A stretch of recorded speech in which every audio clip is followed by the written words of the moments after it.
ದಸರಾ ಹಬ್ಬ ಬಂದರೆ ಸಾಕು ಗೊಂಬೆಗಳನ್ನು ಕೂರಿಸಿ ಸಂಭ್ರಮಿಸುವುದು ಮಾಮೂಲಿ. ಆದರೆ ಇಲ್ಲೊಬ್ಬರು ನಮ್ಮ ಸಂಸ್ಕೃತಿಯ ಗೊಂಬೆಗಳ ಜೊತೆಗೆ ವಿದೇಶಿ ಗೊಂಬೆಗಳನ್ನು ಕೂರಿಸುವ ಮೂಲಕ ಸಂಭ್ರಮ ಸಡಗರದಿಂದ ಹಬ್ಬ ಆಚರಿಸಿಕೊಂಡು ಬರ್ತಿದ್ದಾರೆ. ಕಳೆದ 12 ವರ್ಷಗಳಿಂದ ಮನೆಯಲ್ಲಿ ದೇಶ ವಿದೇಶದ ಗೊಂಬೆಗಳನ್ನು ಕೂರಿಸಿ ದಸರಾ ಹಬ್ಬ ಆಚರಿಸುತ್ತಿದ್ದಾರೆ. ಹಾಗಿದ್ರೆ ಯಾರವರು ಅಂತೀರಾ? ಈ ಸ್ಟೋರಿ ನೋಡಿ.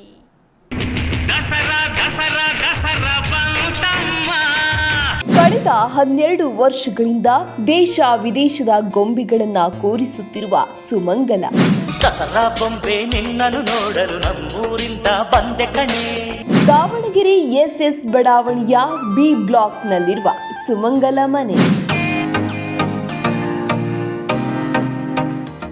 ಎಲ್ಲರನ್ನ ಆಕರ್ಷಿಸುತ್ತಿರುವ ದಸರಾ ಗೊಂಬೆಗಳ ಪ್ರದರ್ಶನ.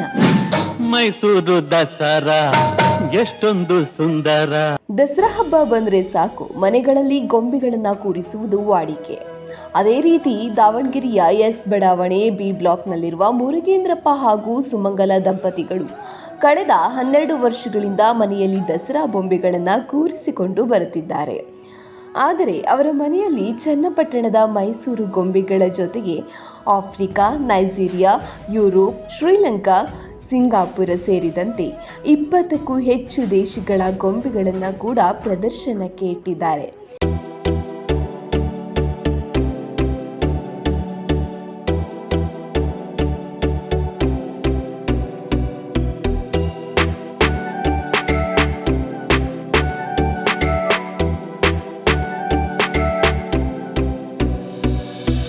ತಮ್ಮ ಅಜ್ಜಿ ದಸರಾ ಗೊಂಬೆಗಳನ್ನು ಕೂರಿಸುತ್ತಿದ್ದು ಅದನ್ನು ನೋಡಿದ್ದ ಸುಮಂಗಲ ಅದನ್ನು ಮುಂದುವರಿಸಿಕೊಂಡು ಹೋಗುತ್ತಿದ್ದಾರೆ.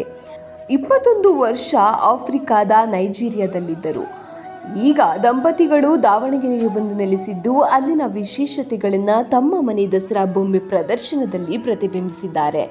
ಅಲ್ಲದೆ ಅಲ್ಲಿನ ಸಂಸ್ಕೃತಿ, ಆಚಾರ ವಿಚಾರಗಳನ್ನು ಜನರಿಗೆ ತಿಳಿಸುವ ಕೆಲಸ ಮಾಡುತ್ತಿದ್ದಾರೆ. ದಸರಾ ಗೊಂಬೆಗಳು ನನ್ನದು ಹಾಬಿ. ನಮ್ಮ ಮನೆಯಲ್ಲೆಲ್ಲ ಮುಂಚೆ ನವಮಿ ದಿವಸ ಮನೆಯಲ್ಲಿರೋದು ಸ್ವಲ್ಪ ಗೊಂಬೆಗಳನ್ನಷ್ಟೇ ಇಟ್ಟು ಪೂಜೆ ಮಾಡ್ತಾಯಿದ್ವಿ. ಈಗ ನಾನು ತುಂಬ ಕಲೆಕ್ಷನ್ ಇರೋದ್ರಿಂದ ಈಗ ಮೊದಲನೇ ದಿವಸನೇ ಇಟ್ಬಿಟ್ಟು ಮಾಡ್ತೀನಿ.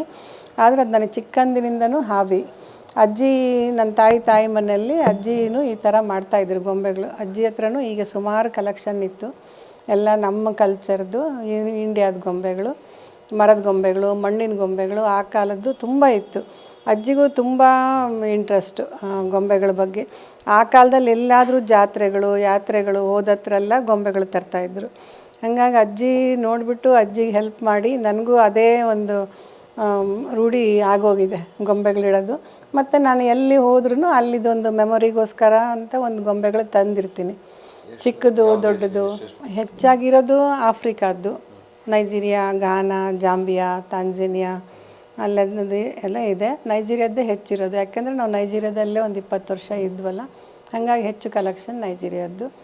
ಬೇರೆದು ಯುರೋಪು, ಅಮೇರಿಕಾ, UK, ಲಂಡನ್ದೇನು ಹೆಚ್ಚು ಗೊಂಬೆಗಳು ಅಂತ ಇಲ್ಲ, ಸುಮ್ಮನೆ ಈ ಮ್ಯಾಗ್ನೆಟಿಕ್ ಸ್ಟಿಕ್ಕರ್ಸ್ ಏನು ಬರುತ್ತಲ್ಲ ಅದೆಲ್ಲ ಅಲ್ಲಿದೆ ನೋಡಿ ಹಚ್ಚಿರೋದು. ಅದೆಲ್ಲನೂ ಕಲೆಕ್ಷನ್ಸನ್ನೇ ಎಲ್ಲೆಲ್ಲಿ ಹೋದತ್ರ ತಂದಿರೋದು. ಬೇರೆ ದೇಶದ್ದೆಲ್ಲನೂ ಒಂದೊಂದು ಗೊಂಬೆಗಳು ಅಲ್ಲಿಂದ ತೊಗೊಂಬಂದ್ವಿ. ಶ್ರೀಲಂಕಾ, ಸಿಂಗಾಪುರ್, ಮಲೇಷಿಯಾ, ಎಲ್ಲ ಕಡೆ ಯುರೋಪ್ದು, ಇಟಲಿ, ರೋಮ್ ಎಲ್ಲ ಕಡೆದು ಒಂದೊಂದು ಗೊಂಬೆಗಳಿದೆ. ಹಾಬಿ ಮತ್ತು ಒಂದು ಅದು ನಮ್ಮ ಕಲ್ಚರ್ ಅಲ್ವಾ, ಅದನ್ನು ಉಳಿಸ್ಕೊಂಡು ಹೋಗಬೇಕು ಅನ್ನೋ ಒಂದು ಉದ್ದೇಶ. ಮತ್ತು ನಾವೀಗ ಹೊಸದೊಂದು ಗೊಂಬೆ ತಗೊಳ್ತೀವಿ, ಪ್ರತಿ ವರ್ಷ ಹಬ್ಬಕ್ಕೊಂದು ಗೊಂಬೆ ತಗೊಳ್ತೀವಲ್ಲ, ಅದರಿಂದ ಕಲೆಗಾರರಿಗೂ ಒಂದು ಹೆಲ್ಪ್ ಆಗುತ್ತೆ. ಗೊಂಬೆಗಳು ತಯಾರು ಮಾಡೋರು, ನಾನು ಒಂದು ಗೊಂಬೆ 2 ಗೊಂಬೆ ತಗೊಂಡ್ರೆ ಅದು ಎಷ್ಟಾಗುತ್ತೆ ಅಂತ ಅಲ್ಲ, ನನ್ನ ಥರ ಎಲ್ಲರೂ ಕೊಂಡ್ಕೊಂಡಾಗ ತಾನೇ ಅವ್ರಿಗೆ ಒಂದು ಅವರ ಒಂದು ಕಲೆಗೊಂದು ಗೌರವ ಮತ್ತು ಅವ್ರಿಗೊಂದು ಇನ್ಕಮ್ಮು, ಅವರ ಒಂದು ಕಲೆಗೆ ನಾವೊಂದು ಗೌರವ ಕೊಟ್ಟ ಹಾಗೆ ಅದು. ಟೆಕ್ಸ್ಟೈಲ್ಸ್ ಇಂಜಿನಿಯರ್ ಆಗಿದ್ದ ಮುರುಗೇಂದ್ರಪ್ಪ ನೈಜೀರಿಯಾ, ಕೀನ್ಯಾ, ಉಗಾಂಡ ಸೇರಿದಂತೆ 10 ಆಫ್ರಿಕನ್ ದೇಶಗಳನ್ನು ಸುತ್ತಿ ತಮ್ಮ ಪ್ರವಾಸ ಹಾಗೂ ವೃತ್ತಿ ಜೀವನದಲ್ಲಿ ಸಿಕ್ಕ ಕಲಾಕೃತಿಗಳನ್ನು ಸಂಗ್ರಹಿಸಿ ತಂದು ತಮ್ಮ ಮನೆಯನ್ನೇ ಮ್ಯೂಸಿಯಂ ಮಾಡಿದ್ದಾರೆ.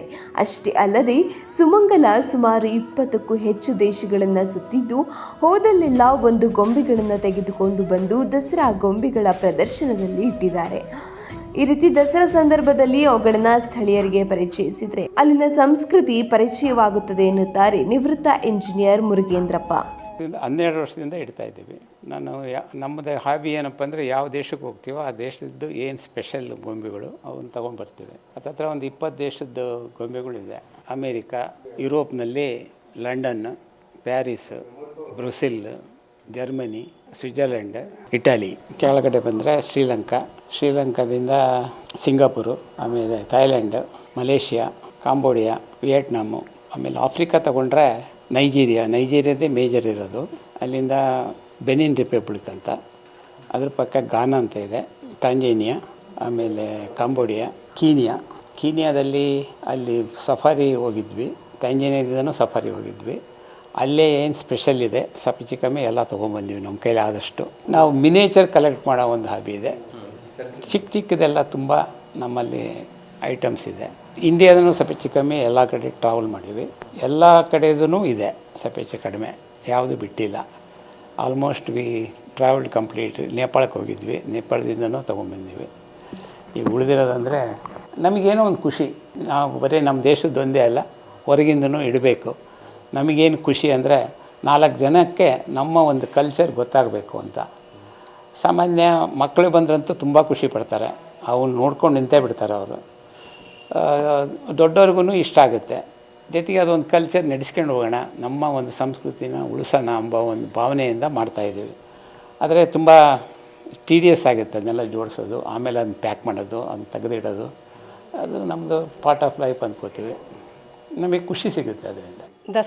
ದಸರಾ ಅಂದ್ರೇ ನಮ್ಮ ನಾಡ ಹಬ್ಬ. ಅದು ದಸರಾ ಅಂದ ತಕ್ಷಣ ಎಲ್ರಿಗೂ ನೆನಪಾಗೋದು ಮೈಸೂರು, ಅಂಬಾರಿ, ದಸರಾ ಉತ್ಸವ ಇವೆಲ್ಲ ನೆನಪಾಗ್ತವೆ.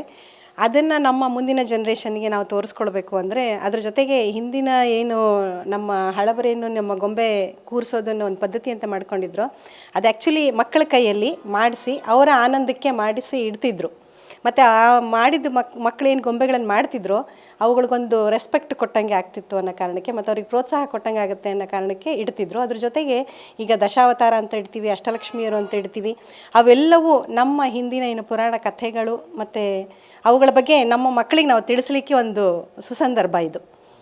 ಅದರ ಜೊತೆಗೆ ದಸರಾ ಅಂದ್ರೇ ಉತ್ಸವ. ಆ ಉತ್ಸವದಲ್ಲಿ ನಾವು ನಮ್ಮ ಗೊಂಬೆ ಹಬ್ಬನ ಇಲ್ಲಿ ಇಟ್ಟು ನಮ್ಮ ಮನೆಗಳಲ್ಲಿ ನಾವು ಆಚರಿಸೋದು ಒಂದು ಖುಷಿಯ ಸಂಗತಿ. ಮತ್ತು ನಮ್ಮ ಪರಂಪರೆಯನ್ನು, ನಮ್ಮ ಏನು ಸನಾತನ ಧರ್ಮ ಅನ್ನೋದೇನಿದೆಯಲ್ಲ ಅದನ್ನು ಮುಂದುವರ್ಸ್ಕೊಂಡು ಹೋಗಲಿಕ್ಕೆ ಇದು ಒಂದು ವೇದಿಕೆ. ಒಟ್ಟಿನಲ್ಲಿ ದೇಶ ವಿದೇಶದ ಗೊಂಬೆಗಳನ್ನು ದಸರಾ ಪ್ರದರ್ಶನದಲ್ಲಿ ಸುಮಂಗಲ ಅವರು ಇಟ್ಟಿದ್ದು ಇದೀಗ ಮನೆ ಮಾತಾಗಿದ್ದು ದಸರಾ ಹಬ್ಬದ ಖುಷಿ ಇಮ್ಮಡಿಗೊಳ್ಳುವಂತೆ ಮಾಡಿರುವುದಂತೂ ಸತ್ಯ.